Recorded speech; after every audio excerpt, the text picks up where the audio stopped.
Can the Sabres climb back into the playoff race? It's going to have to start Tuesday night at KeyBank Center against the Red Wings. We'll preview it coming up here in the Locked On Sabres podcast. Your Locked On Sabres, your daily podcast on the Buffalo Sabres. Part of the Locked On Podcast Network, your team every day.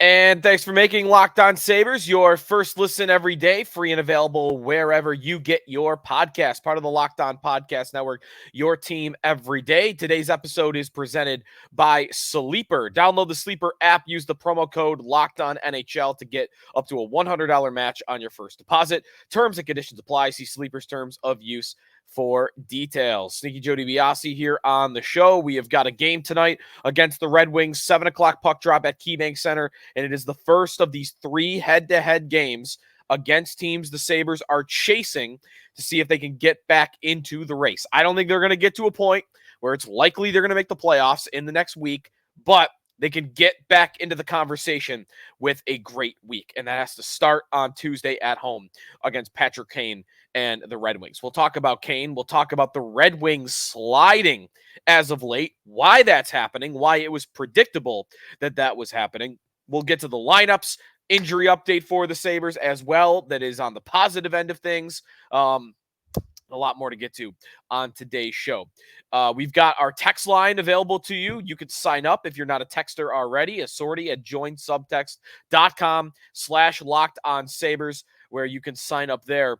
Text message today from one of our listeners. Sabres have 9 1-goal losses in regulation. So with 4 more well-timed goals or saves this season would feel much different, and they could be in a playoff spot by the end of the week without actually having won any more games. The margin of error is so slim in the NHL. That is from one of our listeners, and it is kind of amazing that the margin is that thin.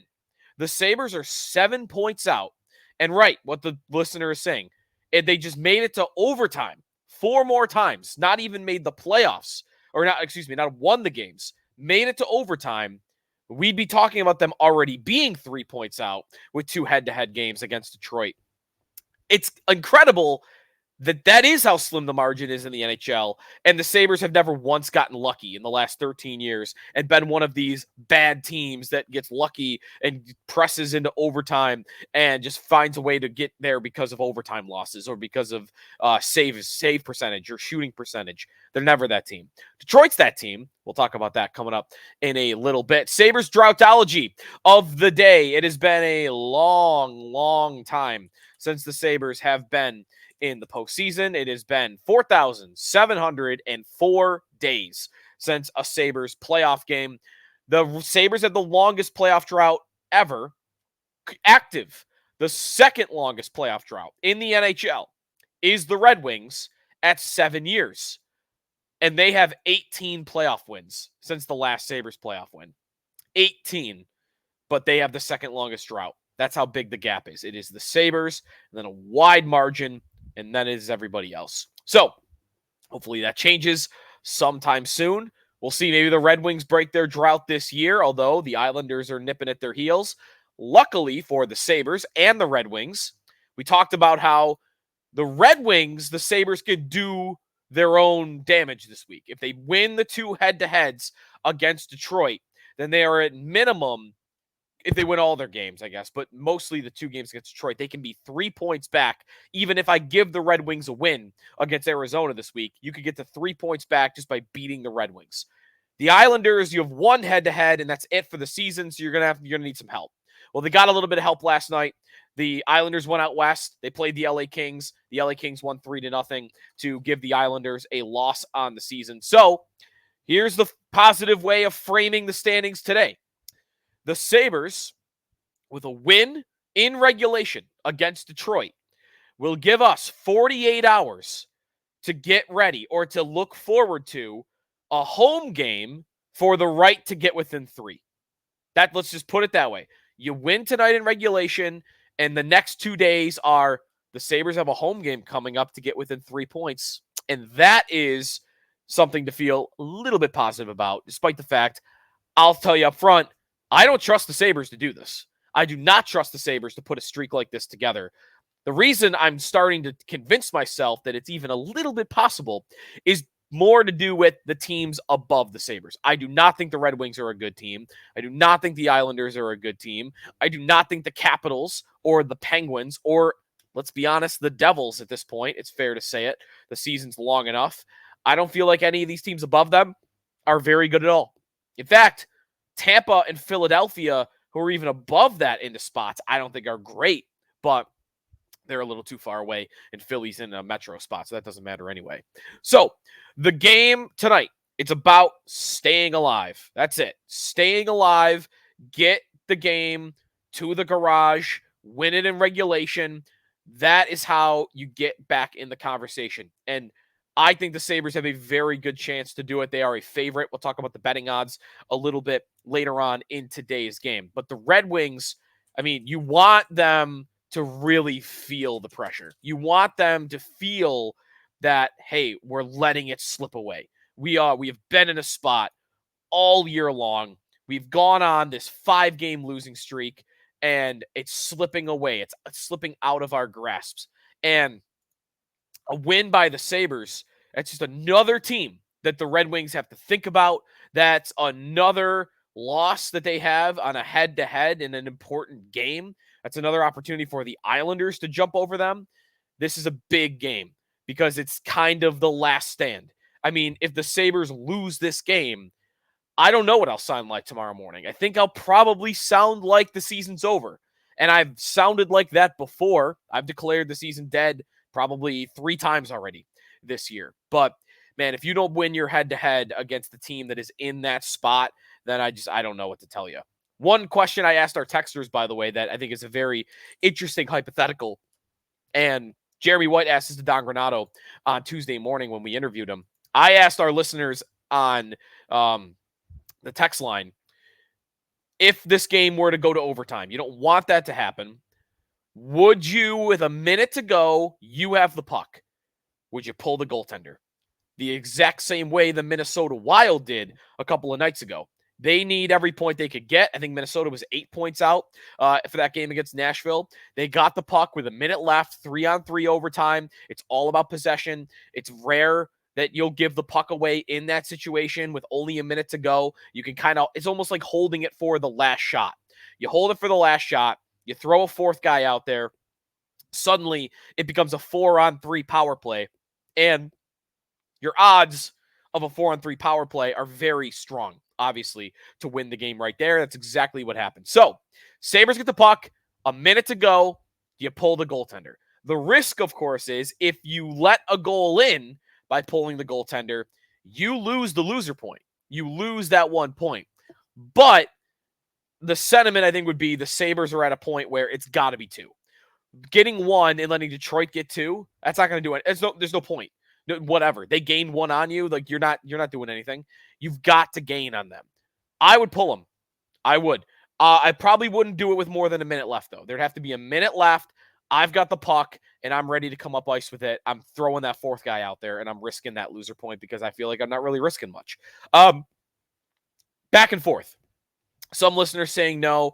One listener said, I want to say yes, but no in this scenario. The Red Wings are getting 1 point regardless, so I'd rather take my chance in the shootout with the better goalie, and I think we have better skill players. That's a good point, right? That the shootout would be the reason why you wouldn't do it. Confidence in the Sabres in the shootout.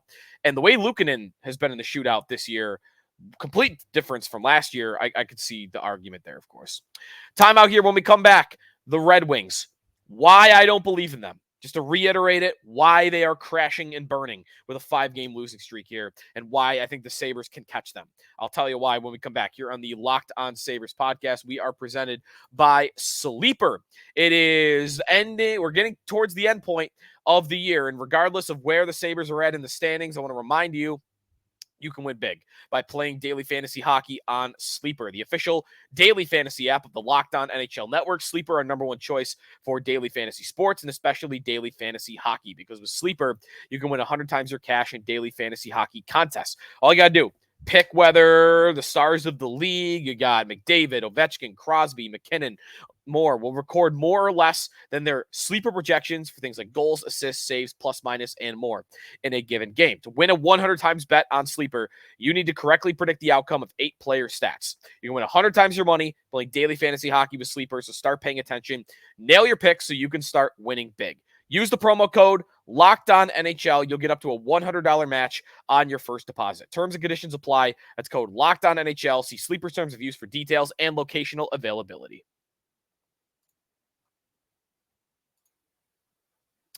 Back here on the Locked On Sabres podcast. Thanks for making us your first listen every day. Be sure to make your next listen Locked On Sports today. The first ever national sports 24/7 streaming channel on YouTube. Now available on Amazon Fire TV and the free Fire TV channels app. More NFL coverage, I'm sure, coming your way on that show today. Sabres and Red Wings, 7 o'clock puck drop. Really, it's a 7:10 puck drop. I like to be honest with you, and that's the real time of the game. So I'll be at the game, by the way. Hot dog of the day. You get the Motown dog, some coleslaw on there, Swiss cheese, kind of a Russian dressing, kind of a weird one. I'll be looking forward to seeing your reviews on it. The Red Wings are falling apart. They've lost 5 in a row. And they are clinging to a playoff spot for dear life. They have really, really fallen apart. And if you look at where they were in the standings, let's say a month ago, it's March 12th.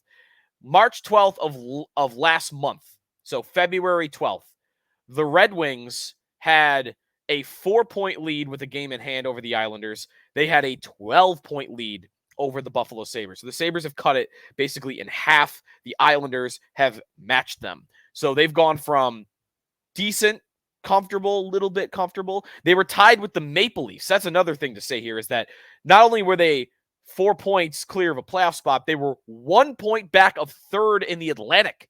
And the Atlantic has run away from them completely. It is squeak in or bust for Detroit. Why has this happened? Why was it predictable? Here's why it was predictable. The Red Wings are fluky. The ways they win are fluky. They're not a team that generates a ton of chances. They're not a team that you would expect to get a lot of saves. But they score on a super high percentage of their chances, and they get saves from an unlikely source that you knew was going to regress, that was going to meet the law of averages. Alex Lyon, who saved the Panthers bacon a little bit last year. This guy getting in the Sabres way for the second consecutive year. But what is Alex Lyon? Alex Lyon, who's got hot last year at the end for Florida, he had played before the last 2 seasons. He had played 24 games in the NHL. Since he has played 47 games in the NHL. Okay?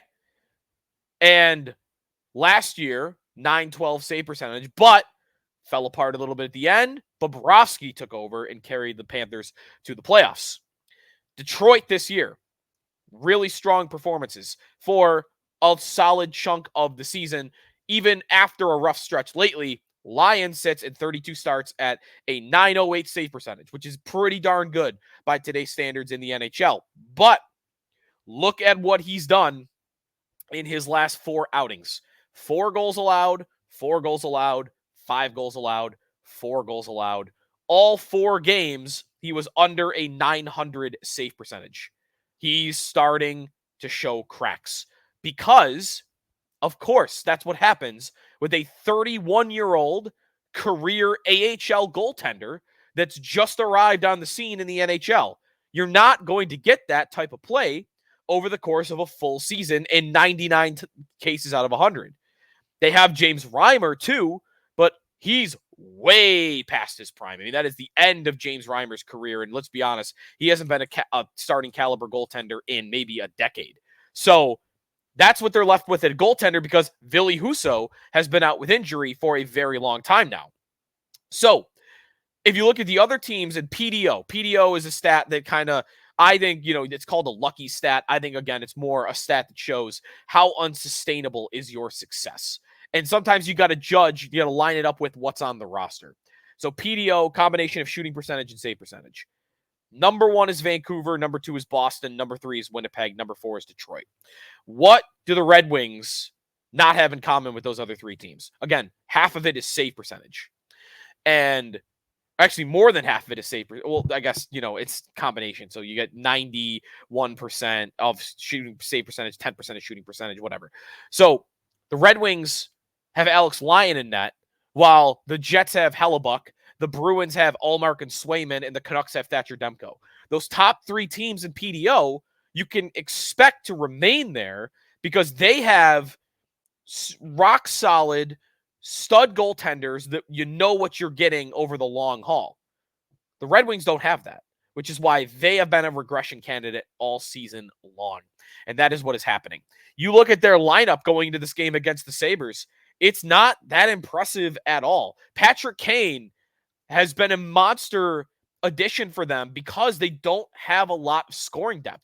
Now, the Red Wings are dealing with some injuries. Dylan Larkin is out. I mentioned Husso, the starting goaltender, is out. But that's it. That's the only real big injuries they're dealing with. So look at their lineup. JT Compher is the number 1 center right now. I like JT Compher, but he is not a number 1 center. He's skating with Alex DeBrincat and Patrick Kane. Joe Veleno with Lucas Raymond and Jonathan Begrin. Andrew Kopp, Michael Rasmussen, David Perron, Christian Fischer, Daniel Sprong, Robbie Fabry. That's a pretty mid-forward group, if you ask me. Not much star power. When you're asking Patrick Kane to be your best forward at age 35, coming off major hip surgery, despite the fact he's been very good this year, I think you're asking for trouble. The blue line, Jake Wallman, Moritz Seider. I like Seider. Ben Chariot, Jeff Petrie, and Oli Mata with Shane Gostisbehere. It's a mid lineup. There's not a lot of star talent, elite level talent. Seider, you have it. Raymond, you have it. But those two have not yet really realized, if you ask me, that level of potential. If you look at their numbers this year, Raymond has come up a little bit, 51 points, 64 games, and he's got some good analytics numbers as well. But again, it's just kind of a mid lineup is the way I look at Detroit. And the fact that they've fallen apart is not a surprise at all. Kane's impact has been big. He is, almost a point a game player. He's helped out their power play some, and that would have helped the Sabres, right? We thought when we were talking about the Patrick Kane sweepstakes, well, the only thing he's probably going to help you with is your power play, and we don't really need help with our power play. Man, that was the attitude we had at the time because the Sabres were fresh into a season on the heels of being the 3rd leading scoring team in the league. It was understandable why at the time you might have thought, well, they don't really need help on their power play. But man, looking back, they needed help. They've needed help all year long, and Kane probably would have helped that in a big way. And who's to say that had they signed Kane, that the Sabres wouldn't be tied with Detroit going into this game tonight? Who knows? When we come back, we'll look at the 2 lineups for this game. And I got my parlay of the day. We got to hit on one of these. I'm going with 3 real likely legs to try to just get a win in the bank here because it's been a long time since that happened. So we're going to get a win in today for the parlay, and we're going to look at the lineups. Injury update for the Sabres when we come back here on the Locked On Sabres podcast. We are presented by eBay Motors. Passion, drive, and patience brings home the winning trophies. Also, what keeps your ride or die alive. eBay Motors is everything you need to maintain your vehicle, level it up to peak performance, from superchargers, roof racks, exhaust kits, LED headlights, and more. Whether you're into speed, power, or style, eBay Motors has got you covered. With over 122 million parts for your number 1 ride or die, you'll always find exactly what you're looking for. And with eBay Guaranteed Fit, your part is guaranteed to fit your ride every time, or your money back, because with eBay Motors, you're burning rubber, not cash. With all the parts you need at the prices you want, it's easy to turn your car into the MVP and bring home that win. Keep your ride or die alive at ebaymotors.com. Eligible items only. Exclusions apply. eBay Guaranteed Fit. Only available to U.S. customers.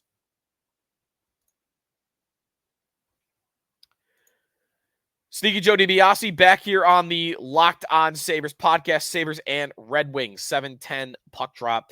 Looking at the Sabres lineup, we already basically looked at, actually we pretty much did the Red Wings lineup for tonight's game. Let's take a look at what the Sabres have to offer. And the real update, and the only update, other than Luukkonen's going to play in goal, which nobody is surprised by in the slightest, of course, is that Jordan Greenway will re-enter the lineup, and Lucas Rusek will come out. That is the expectation for this game. My best guess, let me make sure there wasn't line rushes at practice because there weren't earlier. Actually, okay, so if you factor in Greenway in for Rusek, he did skate yesterday, so we do have lines, really. We just didn't have him this morning. You had him yesterday. Thompson, Tuck, Girgensons. I don't know, man. The Zemgus stuff is driving me nuts, but whatever. Let's see. Maybe it'll work. Who knows? We're back to doing the thing where you kind of got a grinder type on each line, except for maybe one. Cousins with Greenway and Benson. Kind of the same thing. I like Benson with Cousins. Greenway's been fine to me. Krebs, Peterka, Skinner. I am rooting like hell for that line. I will see if they stay together in the game. I am rooting like crazy for that line. Skinner is definitely playing hurt, I think. He's really trying to give it his all, but I just don't know how much he has to give right now. But in essence, Krebs playing with Peterka and Skinner, you want to think is the opportunity that he needs to grow into that number 3 center and can put up some numbers offensively. Tyson Jost, Victor Olofsson, Eric Robinson is what I think you can expect for line 4. I'm good with that, by the way. I'd like to see Olofsson get another run here because you know what? I know he hasn't given anyone any indication that he is about to pop off the rest of the season, but we know he's done it in the past. We know he's been very streaky in his entire NHL career. So this is a take. Here's a take. The season's basically over anyway, right? Like, I know I'm saying that as someone that's also trying to tell you that they could get back in it this week. But until they get back in it, the season's over, right? They can revive it. But it's dead at the moment. You can't revive something that's currently alive.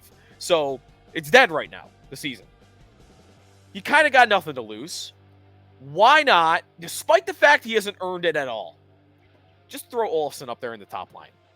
Just do it. Throw him up there with Thompson and Tuck instead of Girgensons and just see what happens. See if he gets hot. Because, again, the downside is he doesn't. You don't make the playoffs, and he leaves. That's all very likely anyway. The upside is he catches fire because it has happened to him a couple times in his career. And boom, maybe that kind of boosts the Sabres scoring and gives them the little bit of boost they need down the stretch to get back in it. Just an idea. Maybe they throw Olofsson up there, not again because he's earned it, but just because, why not, right? Just take a shot, if you will. Blue line for this game is as expected. Byram and Dahlin, Power and Yoki Haru, Bryson and Clifton. I really like the way the Sabres blue line is playing with these 3 pairings as of late. UPL is in goal. Parlay of the day. All right, FanDuel Sportsbook, our partners over at FanDuel. I've got my parlay of the day, and I'm going to try to get on the board here with a parlay that is pretty favorable to hit. I just want to see it get on the board. I'm going to go 3 legs that only get you to plus 347, but 10 to win 35, 100 to win 350, still not bad. I'm going to take the emotional hedge.